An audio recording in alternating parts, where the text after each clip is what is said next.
23 जानेवारी वसंत पंचमीच्या मुहूर्तावर पंढरपूरच्या विठ्ठल आणि रुक्मिणी मातेचा विवाह सोहळा खरं तर संपन्न होणार आहे आणि ह्या विवाह सोहळ्याची तयारी आता आपण बघू शकतो की विठ्ठल मंदिरामध्ये सुरू झालेली आपल्याला पाहायला मिळत आहे. खरं तर एक दिवसावरती हा खरं तर विवाह सोहळा आलेला आहे. या विवाह सोहळ्याकरता राज्यभरातून जवळपास लाखोच्या संख्येनं भाविक खरं तर हजेरी लावत असतात. आपण जर बघितलं तर विठ्ठल रुक्मिणी मंदिरातील समितीच्या वतीने संपूर्ण ही तयारी सुरू असलेली आपल्याला पाहायला मिळत आहे. येणाऱ्या भाविकांना खरं तर हा विवाह सोहळा पाहता यावा यासाठी ठिकठिकाणी LED ची देखील व्यवस्था केलेली आहे. त्याचबरोबर संपूर्ण विठ्ठल मंदिरात आकर्षक अशा फुलांनी देखील सजवलं जाणार आहे. आपण जर आता बघितलं तर विवाह सोहळ्यासाठी जी कथा असते ते कथेचं देखील आयोजन सुरू झालं आपल्याला पाहायला मिळत आहे. एकंदरीत जे काही भाविक येणार त्या भाविकांना खरं तर वराठी म्हणून जी जेवणाची व्यवस्था ती देखील अशी विशेष अशी व्यवस्था खरं तर करण्यात आलेली आहे. आपल्याबरोबर तर कार्यकारी करते राजेंद्र शेळके ते आता सध्या खरं तर विवाह सोहळ्याची संपूर्ण तयारीची पाहणी करताना आपल्याला पाहायला मिळतं. कशा पद्धतीने या विवाह सोहळ्याची आता तयारी सुरू आहे? 23 तारखेला वसंत पंचमी म्हणजेच श्री पांडुरंग भगवान आणि रुक्मिणी मातेचा विवाह सोहळा आहे. या विवाह सोहळ्याची मंदिरे समितीमार्फत आता तयारी पूर्ण झालेली आहे. याच सभा मंडपामध्ये सकाळी 10 ते 12 या वेळेत हा विवाह सोहळ्याचा कार्यक्रम होईल. गेले 5-6 दिवसांपासून रुक्मिणी स्वयंवर कथा या ठिकाणी सुरू आहे. त्याची सांगतासुद्धा त्याच दिवशी होईल आणि या ठिकाणी पूर्ण फुलांची सजावट केली जाईल. त्याचप्रमाणे मंदिराला सुद्धा आकर्षक अशी विद्युत रोषणाई केलेली आहे आणि भगवान पांडुरंग असेल रुक्मिणी माता यांना अतिशय सुंदर असा पोशाख त्या दिवशी केला जाईल. जे बेंगलोरचे भाविक आहेत त्यांनी प्रत्येक वर्षी सिल्कची वस्त्रे घेऊन येतात, ते यावर्षी सुद्धा देणार आहे.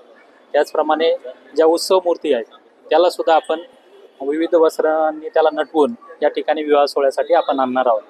आणि त्यानंतर हा विवाह सोहळा झाल्यानंतर सर्व जे भाविक भक्त या विवाह सोहळ्यांच्या निमित्ताने पंढरीत दाखल होतील या सर्वांसाठीच मंदिरे समितीमार्फत पंचपक्वान्न अशी भोजनाची सुद्धा व्यवस्था मंदिरे समितीमार्फत करण्यात आलेली आहे. किती लाख भाविक येतील असा अंदाज आहे आणि त्यांना काय विवाह सोहळा पाहण्याकरता कशी व्यवस्था असणार आहे बाहेर? आपल्याला माहिती आहे की मंदिरामध्ये जागा म्हणजे मर्यादित असल्यामुळे या विवाह सोहळ्याला मंदिराच्या परिसरात आतमध्ये जवळजवळ एक 4-5 हजार भाविक असतात.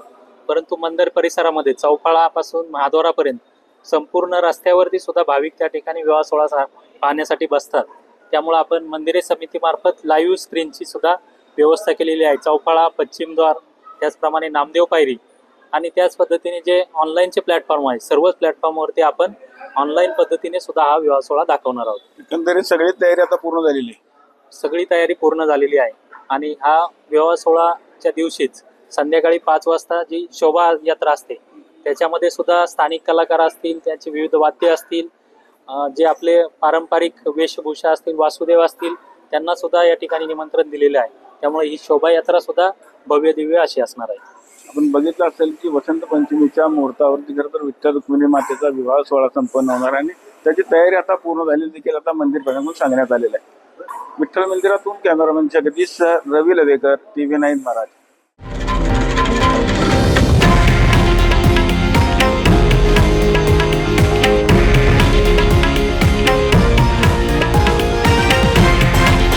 हे आहे देशातील नंबर 1 न्यूज नेटवर्क आणि आपण पाहत आहात TV9 मराठी, एकमेव.